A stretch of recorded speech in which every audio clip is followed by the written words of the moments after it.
Welcome to the Adult Chair Podcast with Michelle Chalfant, a place to delve into who we are, how we got that way, and explore what it takes to be a healthy grown-up. With an extensive toolbox and guests with varied expertise, Michelle will lead us on a journey to learn what it's like to live authentically and to love ourselves just the way we are.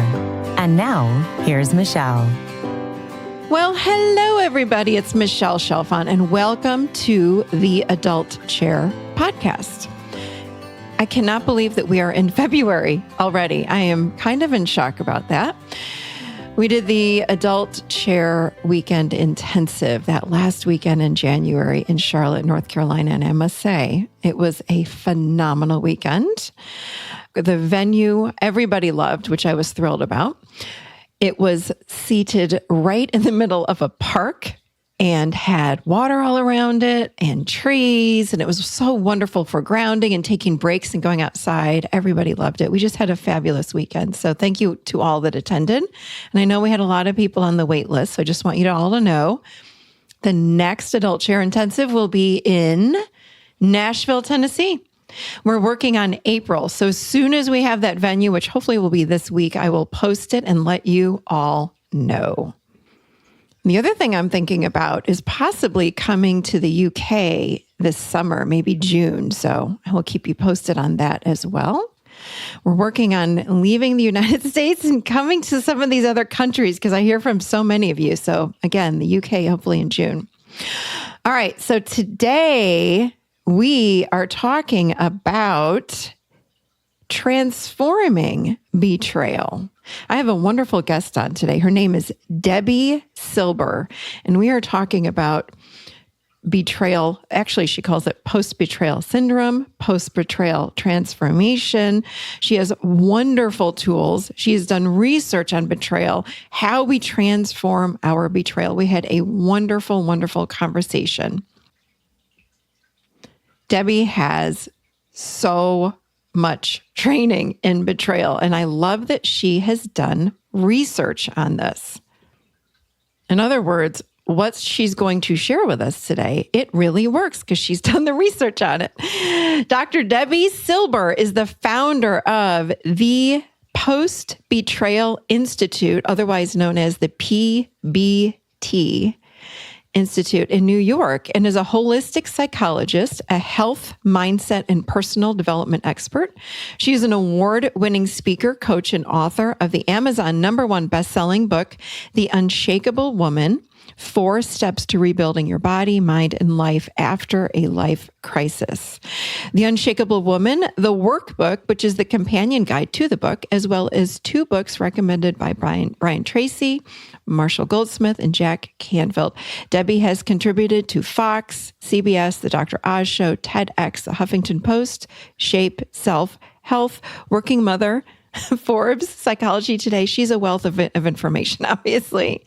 And based on her findings, along with 27 years of health, mindset, and lifestyle coaching, Dr. Debi has created a proven multi-pronged approach to help women heal physically, mentally, and emotionally from a life of crisis, specializing in betrayal. Now, for you men that are listening, I want you to know we're not excluding you. I did ask her during the show, what about men? Can men apply this? And she said she's had a lot of men start coming through her website and taking this quiz that you're going to hear all about in the show. So I do not want any of you men to feel excluded. This show will also apply to you. So if anyone would like further information about this show, The Adult Chair, or the Adult Chair model of self-love and transformation, be sure to go to theadultchair.com for all the information that you need, as well as don't forget to join our private closed Facebook group for wonderful support and just, it's my favorite group. A lot of people that are there to support you, and they are vulnerable and love the Adult Chair model, and everyone's there to learn and grow and share. So come join us at the Adult Chair closed group. All right, we are going to get right to it. We are talking all about betrayal today, but most importantly, transforming Betrayal. You are going to love this show. She has some wonderful steps and an online quiz, etc. Here we go with Dr. Debi Silber. So welcome, Debi, to the adult chair. Boy, this is going to be such an amazing show, Transforming Betrayal. Thank you so much for being here. Oh, my pleasure. So looking forward to our conversation. I know, me too. We have a lot to talk about because betrayal it's a really, really big topic. I thought we could start out with, because you are the betrayal expert. So for people that may not know even what that is, or if they've been betrayed, would you be able to tell us just a little bit about can you just define betrayal? Let's just start there. Sure. The way I define it, it's really the breaking of a spoken or unspoken rule. You know, every relationship has rules, spoken or unspoken. And when there's a violation of those rules, that's a shock, sends a shock to the body and the mind. And, you know, betrayal has so many faces. The more we depended upon someone, or the more we trusted, the bigger the betrayal. So let's say a child who is completely dependent on their parent, you know, that's going to have a much bigger impact than, let's say, your coworker who takes credit for your idea. Still a betrayal. Right. So true. Yeah. Mm-hmm. And so many, I mean, you know, like your best friend tells your secret, that's a betrayal. A partner isn't faithful, that's a betrayal. Let's say a mentor who the idea was you trust them and they'll teach you something and then they violate that. That's a betrayal. So, and we can have self-betrayals too. So it's wherever there's that breaking of the spoken or unspoken rule. Ooh, tell us what a self-betrayal would be. You know, this could be, I've seen this with in a few different scenarios. One could be like, I was just speaking with someone the other day. She said, you know, Deb, I ate well, I exercised, I was sleeping and drinking my green juices. I got breast cancer. My body betrayed me. You know, or someone else where, let's say they're drinking or they're binging and they say they're going to stop and they don't. Well, they could feel like they're betraying themselves because they promised not to do something and they keep doing it. So that's when they can, or they're accepting something that they shouldn't. Let's say they're going back to an abusive partner or something. They could feel like they're betraying themselves. Oh, that's great. Okay. Thank you. And okay. So I know that you are our expert. Can we really heal from a betrayal? Oh, it's 100%. And here's what I'm finding though. And the study proved it, and we can talk all about that afterwards. So often we think, well, if we just give it some time, we'll heal. Right. And what I'm finding is the people who are coming forward now, I guess because I'm speaking about it, because they're hearing about it, they realize that a lot of their physical, mental, emotional symptoms are tied to an unhealed betrayal that could have happened 10, 20, 30, 40 years ago. Oh, wow. Mm-hmm. So so it becomes like a shadow. Absolutely. And like anything, you know, any shadow, you can run all you like, but until you turn around and face it, it's going to be there. Oh, wow. Wow. Okay. So tell us about betrayal and why does it hurt so much? What does it impact? What does it create, etc.? Yeah. You know, it hurts so much because, well, think about it. You're never betrayed by someone you don't know. It's by the people you know and the people you trust. And when the people you trust the most prove untrustworthy, you know, who do you trust? And when the ones you'd run to when other people are causing harm are the ones causing the harm, where do you go? It hurts so much because it's so intentional. And, you know, without our awareness or consent, someone chose to put their needs above ours. And here we are playing by the rules and doing what we thought the other person was doing too. And then we're just blindsided. And it's like someone just takes their mask off and shows us who they are. And it's a shock, an absolute shock. And trust, which is foundational to relationships, is shattered. And it can take decades to build, and it's torn down in moments. True. And that is the biggest thing I hear, of course, is when my clients would say to me or anyone, you know, how can I ever trust again? Not trust them or trust so-and-so, but trust in general again. Mm-hmm. And you're saying it's possible. It is absolutely possible, but it's something, it takes work and attention and dedication to heal. And, you know, and I work with people where they don't trust their betrayer, but they don't trust themselves either because they say, right. Okay, I'm a bright woman. How did I not have any clue about any of this. So, and it's so interesting because in the study, this was with everybody and me too, where if they were, let's say they started out religious, they moved towards the spirituality, the spiritual part of their religion, or if they weren't religious, they moved towards spirituality. And there were really two reasons. One was they needed to connect to something bigger than themselves. And the second one was so interesting. It was like they don't trust their betrayer. They don't trust themselves. They reasoned, at least I could trust in God or the universe or something bigger. Wow.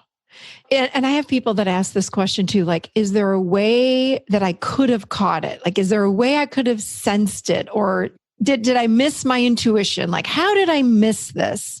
But I know in my own, people that have betrayed me, it blindsided me. I was like, what? Like people that I thought were I was so close to completely turned. So, and I think I'm a very, very intuitive person. I'm like, how did I miss that? Yeah. So I don't think we can catch it all the time. Is that true? It's very true. And it's so interesting because out of the 5 stages, and I'm happy to talk about that after, but one of the first things we do, and especially I find this with busy, very capable, very smart women, is we turn down our intuition. And we do that because we have so much on our to-do list. The only way we can get through everything is to become almost machine-like to get things done. And in doing that, we turn down the feeling and turn up the thinking. We turn down the being, we turn up the doing. And it's in that feeling and being, that's exactly where our intuition is. So then do you feel like if we were more intuitive or more present moment, more in our bodies, that we might be able to catch some of the signs or have like a knowing that something's not quite right with that person? And then, we could, but there's the other side of it where there are these lessons that we just need to learn. And if we don't learn them, they come back in the form of other opportunities, which is True. Just a harder and harder lesson. So it could be that you turned down your intuition on purpose because you were meant to be blindsided, because in being blindsided, you finally woke up to realize, oh my gosh, my boundaries have always been crossed. I never really realized how lovable, worthy, deserving, whatever I am. And no one will ever treat me like that again. Lesson learned. Now you've grown. Now you've learned it. And it doesn't have to keep repeating itself. So sometimes it's in our favor. So it's a growth opportunity. I love that. It's a lesson. It's an experience. So what are some physical symptoms of betrayal and also some emotional or mental symptoms? Sure. It turns out there's a collection of symptoms so common to betrayal that it's become known as post-betrayal syndrome. Wow. And I have a quiz right on my site just to show you to what extent are you still struggling. And it's amazing because there are these physical, mental, and emotional symptoms. And what happens is we play this game of whack-a-mole, like where we see a symptom and we just try to sort of tamp down the symptom and we never get to the root of it, which is the unhealed betrayal. But it could be something like we're exhausted, but we can't sleep. We have a gut issue. There's anger, sadness, rage, depression. There's mental chaos, overwhelm, confusion, brain fog. These are so common. Exactly. Right. Yeah. So you go to let's say a wonderful gut expert to do something about your gut issue. You go to a therapist for some talk therapy, and maybe you go to get, a prescription for an anti-anxiety or a mood stabilizer. You go take something for sleep. And meanwhile, all of it is tied to the betrayal. And they don't even know it. You're saying most people don't even know it. So true. So true. So what are the 5 stages from betrayal, like to break through, that were discovered in your study? Sure. Well, at first I was, think about it. You don't study something like betrayal unless you have to. It was, and first it was my family betrayal. And then I obviously didn't learn the lesson. So then it was my husband. And talk about blindsided. Oh, I mean, I've been through death of a loved one. I've been through disease. Nothing rocked me to my core more than this. And it catapulted me into this PhD program in transpersonal psychology of transformation, human potential, because I was transforming. I didn't even understand it. But because I needed to understand how the mind works, why we do what we do and how I could heal. And so when I was there, I did a study on how women specifically experience betrayal, what holds them back, what helps them heal. And the 5 stages, that's where we discovered the 5 stages. And we also discovered the post-betrayal syndrome, and we discovered something else called post-betrayal transformation. I could talk about that too. Yeah. But the 5 stages, the first is like a setup, and there's no judgment, no blame. This is just what I saw with every single woman. If you can imagine, a table has 4 legs, and those 4 legs are, and we sort of spoke about this a little bit, the 4 legs are mental, physical, emotional, and spiritual. And what I saw with every single woman was they were focusing on the mental and the physical and really ignoring the emotional and the spiritual. And think about it. If there's a table with only 2 legs, it's really easy for that table to topple over. Of course. Yeah. And they completely shut down their intuition. They were focusing on the mental and just the physical. And so then that's stage 1. And then stage 2 is the crash. And this is the breakdown of the body, the mind, and the worldview. And this is the scariest stage, because now here's where, you discover your betrayal and you ignite the stress response. So now you're having all kinds of symptoms and illnesses, conditions, leading towards disease.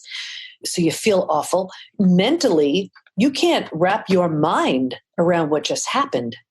And your worldview is broken down. Your worldview is how you see the world, your mental construct, like this person's safe, this is okay, this is bad, this is good, this is not, this is how the world works. And now, because of this betrayal by someone that you trusted and you were so, let's say, dependent upon too, it's been shattered. But a new worldview hasn't been constructed yet. So this is where the bottom truly drops out from under you. And it's terrifying. So from this state, this is complete physical, mental, emotional chaos.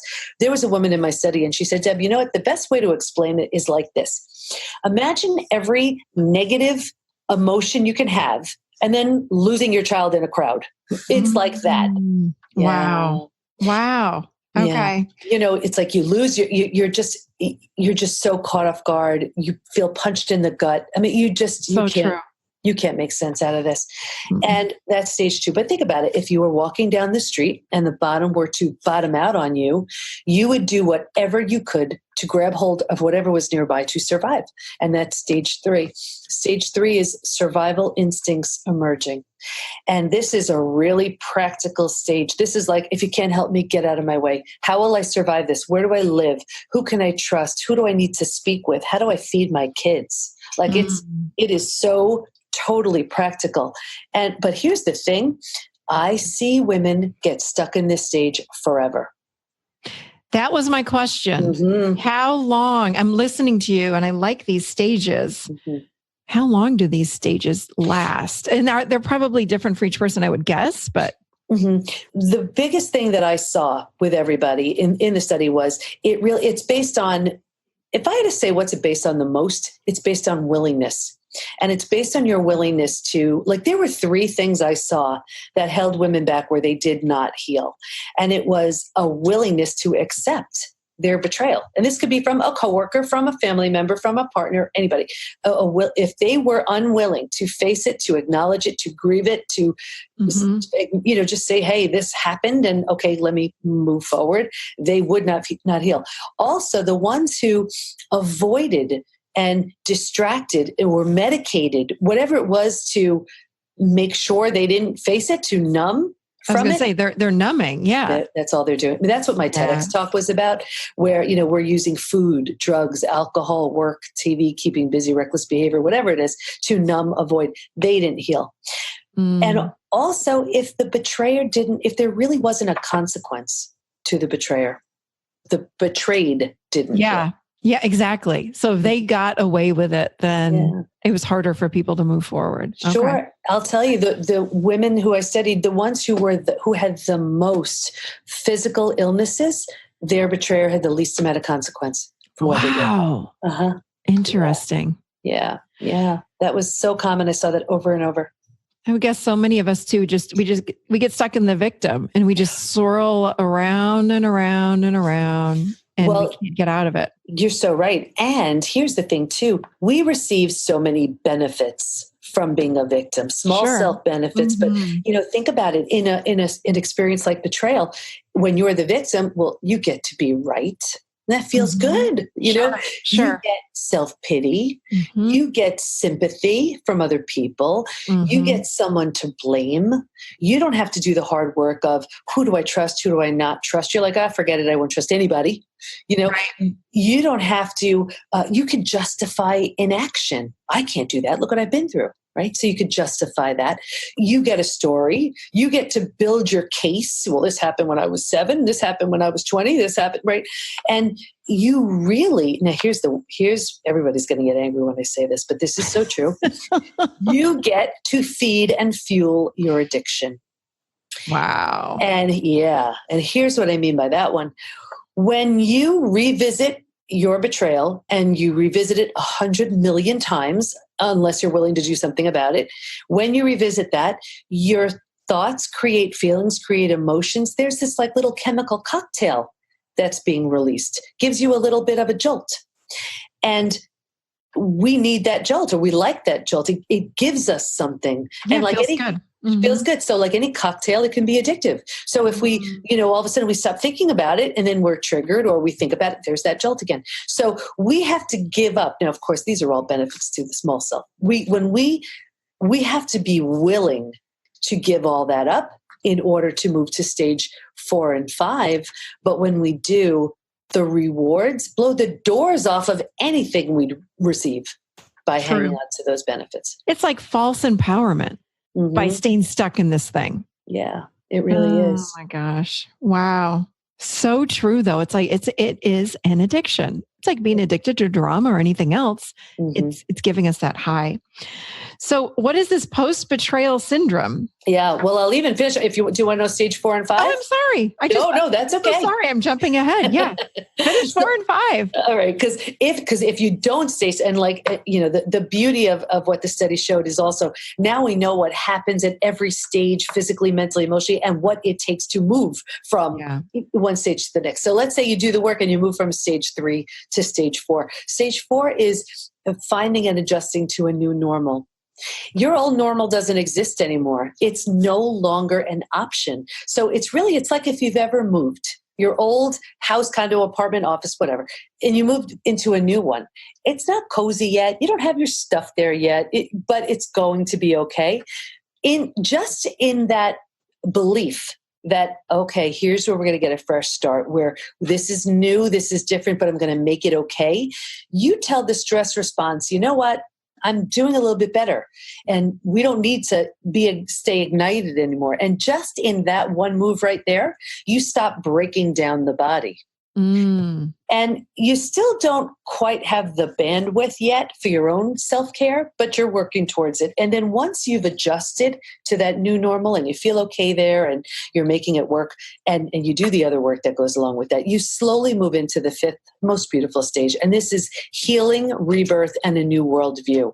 Oh, I love it. The body now is healing. You've turned the stress response down. You have the bandwidth now for your own self-care. You want to learn. You want to heal. You want to take better care of yourself.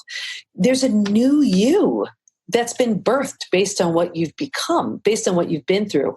And the old model, your old worldview that got shattered, there's a new worldview now that you've created based on what works for you, based on your new beliefs, your experiences. And that table that was only, you only had the 2 legs strengthened, now we are solidly grounded, physical, mental, emotional, and spiritual. So in your study, did you find a percentage of people that were able to move to stage 5? Or how long does it typically take? Oh, absolutely. And that was what was so exciting, was because they did, it took, the study was just, because it was after, here we just discovered what it was. So it was their own timeline based on just the things that they were trying and doing. And it was really anywhere from, I think it was 4 months to like 12 or 15 years, something like that. But then in my program, what was so interesting was, because now that we knew what worked for everybody, that's what we included in the program. And a woman just broke down and cried. And she said, Debbie, this would have saved me 20 years. Wow.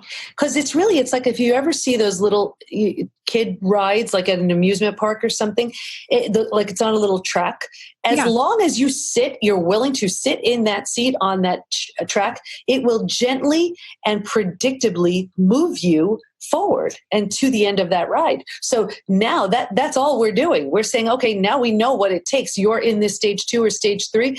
Here's the predictable experiential exercises, predictable mindset activities, predictable shifts that you need to make to predictably move to that next stage, and so on and so on and so on. Wow. That's so cool. So you can actually give someone a timeline, actually, so they can know how long I'm going to be in this. Oh, yeah. We also found that support is so crucial. Every woman in the study said that she would have benefited from support, and not to sit and commiserate, but just to because there's so much shame and embarrassment and humiliation and all of these things. And so at the other end now of the program, we have certifications to be a certified PBT support group host and practitioner. So now the women who go through the study, you can't help but want to share it. And of course, they hold a space for the women who are just going through, or just, they're blindsided, and they heal as they teach. Oh, that's so beautiful. I love that. We need this. We need these people out there for sure. Okay, so now tell us, what is post-betrayal syndrome, and how do we know if we have it? Yeah, so post-betrayal syndrome is that collection of symptoms tied to a betrayal. And this is the craziest part of it. It doesn't matter if your betrayal was decades ago. If you're finding that you're stuck, or you're wary to trust again, or your business is stagnant, or your health is stagnant, there's a really good chance it's because the belief system you constructed as a result of this unhealed betrayal is the reason why you're not moving forward. So really the easiest thing to do is just take that quiz right on my site. And, if you want me to share the link, I can, or you can share. Yeah, for sure. At the very end, you can give me all those links, and we'll put it in the show notes without a doubt. Okay. Yeah. Wow. Okay. And what's post-betrayal transformation, and how is it different from post-traumatic growth? Yeah. Originally in this study, because I'm optimistic and hopeful. And even though I was going through my own betrayals, even when I was in ICU for 11 days with a terrible health issue. And, I lost people I've loved, but nothing got me like this betrayal. So I was studying post-traumatic growth, like the upside of trauma, like what new perspective, what new life, what new awareness do you have because of it?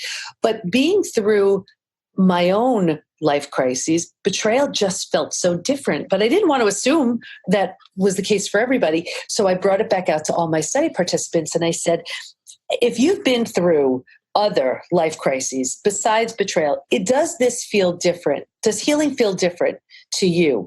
And they all agreed. It was unanimous. They were like, absolutely. One had been through a house fire. One had been through, death of a loved one. So they had all been through other stuff too. Mm-hmm. And they said, it's so different because when you heal from betrayal, and this isn't a contest, like what's worse at all. This is just, what's different. When you've been through betrayal, because it's so intentional, and because it's so personal, you have to heal every aspect of the self that was torn apart. You have to heal confidence, feeling of rejection, worthiness, trust. Like if you lose someone that you love, you mourn the loss, but you don't question their love for you. Your ego stays intact for the most part, right? But with betrayal, it's destroyed. Because you're like, well, this is so common. Why wasn't I enough? Right. Why am I so insignificant that, best friend, you couldn't keep my secret? Why did you not value our agreement? So all of these issues of self-worth all has to be rebuilt. So it needed a new term. So I coined a new term, post-betrayal transformation. Oh, I love that. PBT. I love that. So what if we were betrayed, and how do we know if maybe we don't even know that we were betrayed and we've gone on to live our life? How would we know? Like maybe we haven't healed from this in the past. Yeah. You mean you don't even know that it happened to you? If you don't know. Sometimes people just totally screw us. There's no other better word. And we just go, oh, well, whatever. And we blow it off. Again, it's kind of like you were saying, we're so focused on mentally, moving forward, taking care of kids, going to work, whatever we're doing. And we blow it off. But really, there's a deep wound there. And it was a betrayal. Mm-hmm. And you know what I mean? And then we have these physical symptoms. Like, how do we unpack that? How do we know maybe, gosh, it is a betrayal? Like, how do we dig down and figure it out? Right. And that's what I love about the quiz, because it'll tell you, it'll show, those symptoms will just tell you. But if anybody has been blindsided and they just say, oh, I'm okay. No, they're not. Right. That's what I'm talking about. You're just not. So that's a really, I love if you have a positive attitude about it and you want to walk around thinking like I'm healed. And the truth is, when you do the work, you absolutely can. But if you keep running from it, it will keep chasing you. And, there's that saying, you have to feel it to heal it. And when it comes to betrayal, that's so true. And the idea is, it's not so you sit and you're miserable and there's something called ruminating, which is where you're finding meaning, extracting meaning from the experience. And then there's marinating, like where you're just stewing in it. But avoiding is never going to be the answer. So yes, you want to find the meaning. And one of the exercises that I have everybody do is it's called write a coherent narrative. And here's the actual, and I ask them some very pointed questions. And the idea is they're taking that story and making it that pivotal chapter in their story, but not their whole story.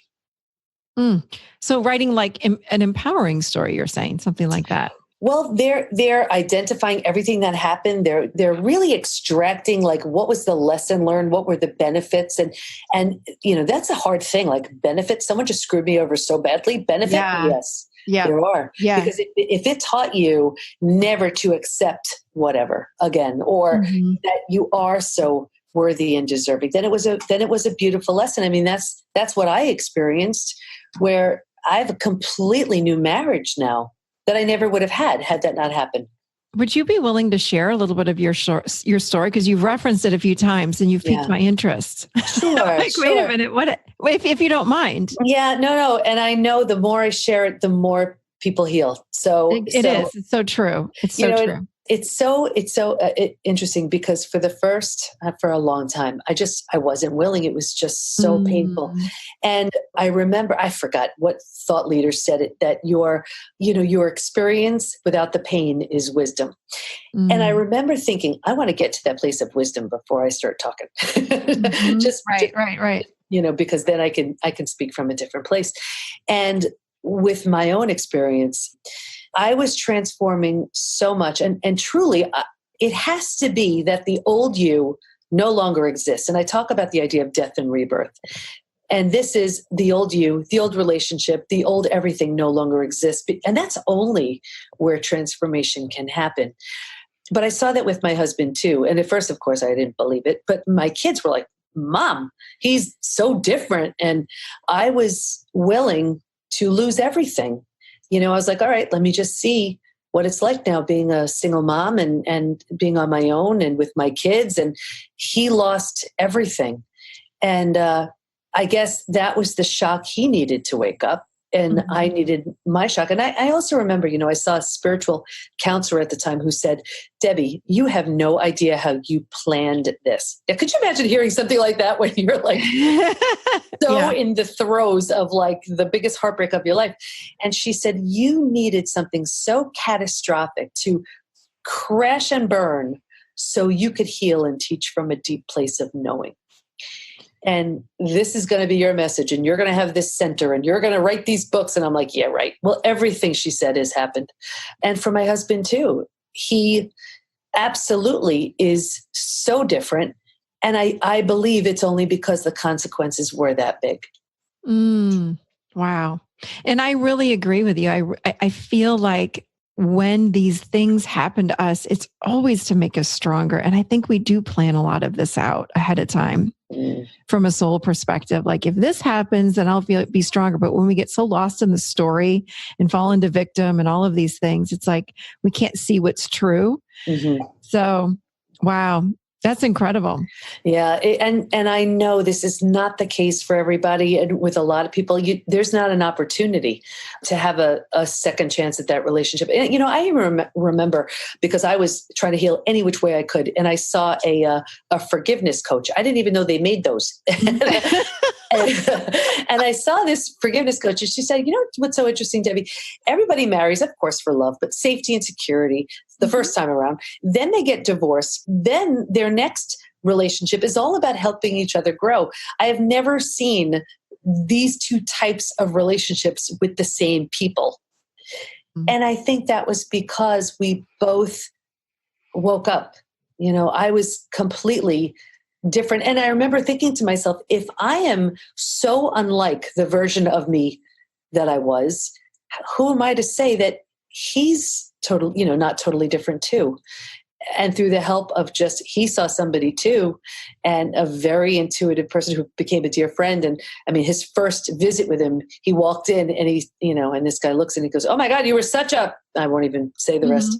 And said to me after, "Debbie, I've been doing this for 26 years. I have never seen anybody shift to this level from being that type of egomaniac to somebody who all he wants to do is help other guys not go down that path to destroy their family and break people's hearts and all of that." Wow. Wow. What a story. My goodness.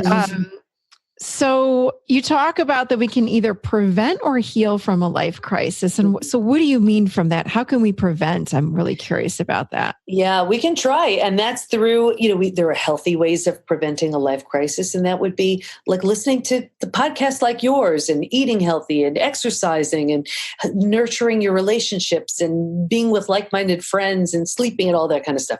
And then there are the unhealthy ways that we try to prevent a life crisis. And that's, where we do use food or we medicate ourselves, or TV or something. And what's happening here is something that used to feel good isn't feeling good anymore. Something that used to work doesn't work. Something that used to make sense doesn't make sense. Or something that, we're doing this because we're not ready, willing, or able to face something. So we think we're going to use these different methods to just sort of keep it at bay. But what happens is the voice gets louder and louder, so the stakes get bigger and bigger. So if you were eating 2 cookies, you're eating 4. If you were drinking 1 glass of wine, now it's 2 or 3. If you were watching a show, now you're binge watching a whole series. And we do this until we can't. And then we're confronted with whatever it is that we were trying to avoid. But, what are the questions we can ask ourselves to see if we're numbing or avoiding or distracting ourselves? Because so many of us don't know. We don't know that we're even doing that. We don't know, we're so unaware. We're just drinking all the wine, we're eating cookies, we're snacking on sugar during whatever. It's like we don't know that we are distracting. Right. And that's why these questions, they're eye-opening, but I invite everybody to write them down and answer them. It would be number 1, am I numbing or distracting? If so, how? Be honest with yourself. Yeah. The second one, this is a hard one. What am I pretending not to see? Am I pretending not to see there's trouble in my marriage? Am I pretending not to see I hate my job? Am I pretending not to see that health issue that needs my attention? That is a great question, Debbie. What am I pretending not to see? The other thing that I realize that we all do as humans, or a lot of us do, is that when someone that loves us shares with us a truth that might not resonate. So if someone says hey, are you paying attention to this? Or are you noticing this or that within yourself? So many of us go, no, I'm fine. Instead, I think we really need to pay attention to what other people are sharing with us and pointing out for us, because we're missing it. You're so right. And they're looking at it with objective eyes where we're maybe not willing to see. No, and it's hard to see ourselves, I think, too. Sure. Unless we have really, really, really raised awareness, it's hard, and we need other people to mirror for us. What the heck is going on? What's going on within me? Yeah. And we need to strengthen our intuition. We don't need to turn it down. We need to turn it up. And I remember a mentor saying, I love this. Your gut is 10,000 times more powerful than your mind. Yeah. So here you get a message that's so spot on. And then your mind talks you out of it. So, yeah. And there's 2 more questions if you want me to. Yeah, please. Those. Okay, so the second question is, what am I pretending not to see? The next one is, what's life going to look like in 5 to 10 years if I keep this going? Ooh, that's a good one too. So imagine you avoid that health issue for 5 to 10 years. What's that going to look like? You're now not doing anything about that job that you hate. Now you're out of the market another 5 to 10 years. What's that going to look like? Your relationship that had that issue, 5 to 10 years, you ignore it. What's going to happen there? And then the last one, what could life look like in 5 to 10 years if I make changes now? Now, that doesn't mean they're easy, but what could life look like? Let's say you do something about that health issue. Yes, maybe it's scary, but maybe you save your life, right? Wow. Or with that relationship, maybe you need to shake things up in the most radical way, but maybe now you have a partnership that you love. Or not, or with that job. Is it scary to now start doing something different than you were doing? Maybe, but maybe now you're doing the work you love or the work that you're meant to do. Yeah. Oh, I love that, because we get so stuck in where we are. We can't even think about what's coming in 1 year, 5 years, 5 days even, but to really launch out and say, okay, what could my life look like? Yeah.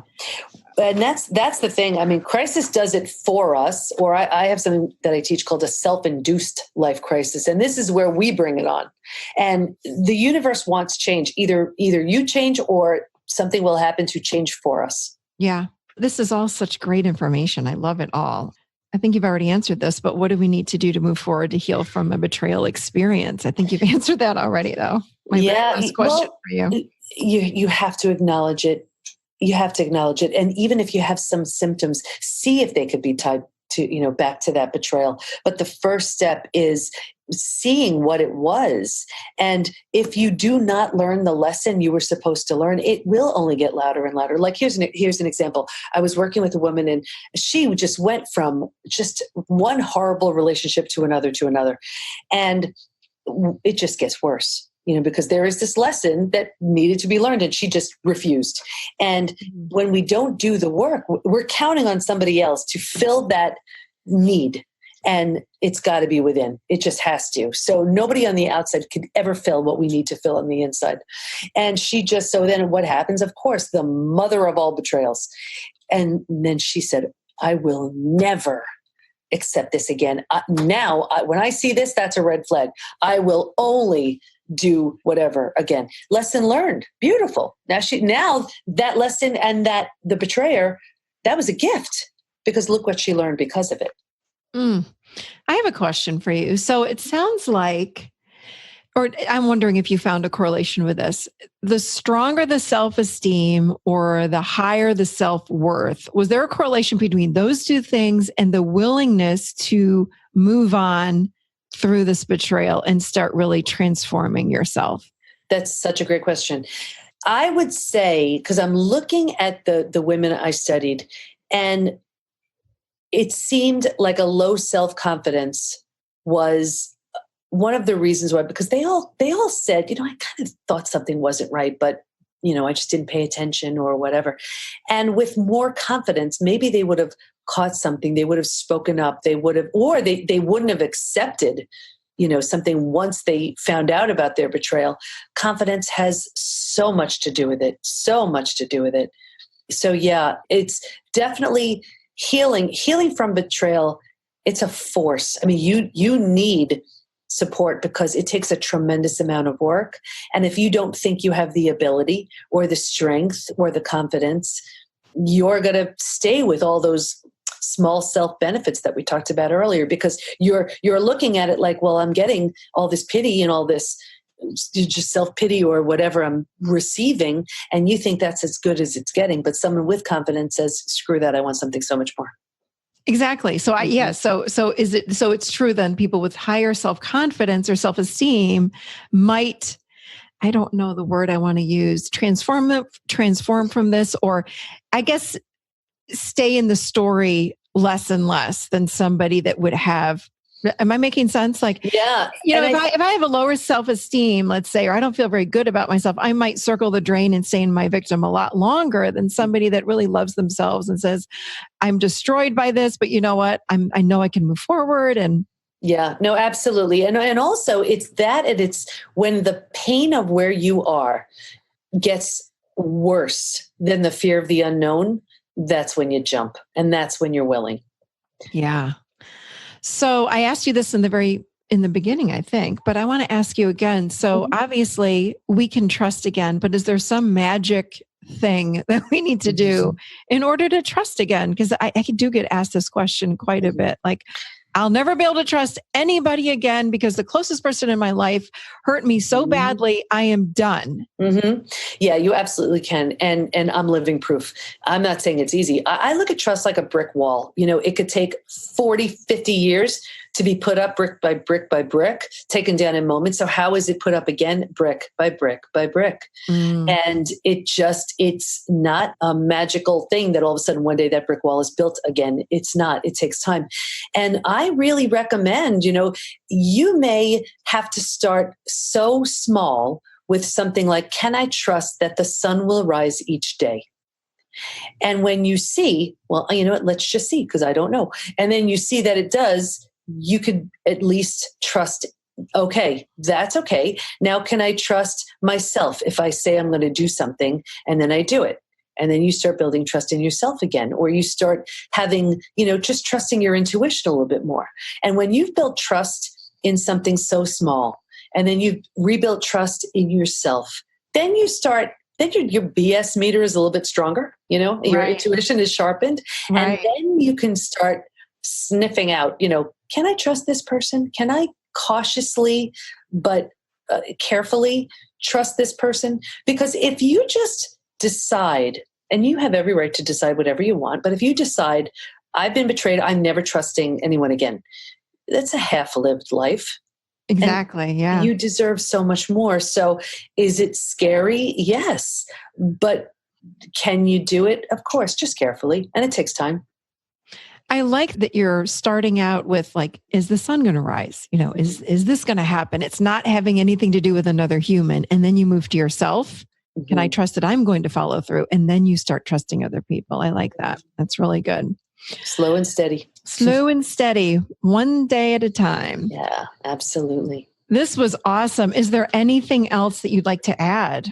I would just say healing is so possible. I never would have thought it if I'm not living proof myself. And I mean, here, look at it like this. I mean, to do the study, experience this post-betrayal transformation. I mean, here I am at the PBT Institute.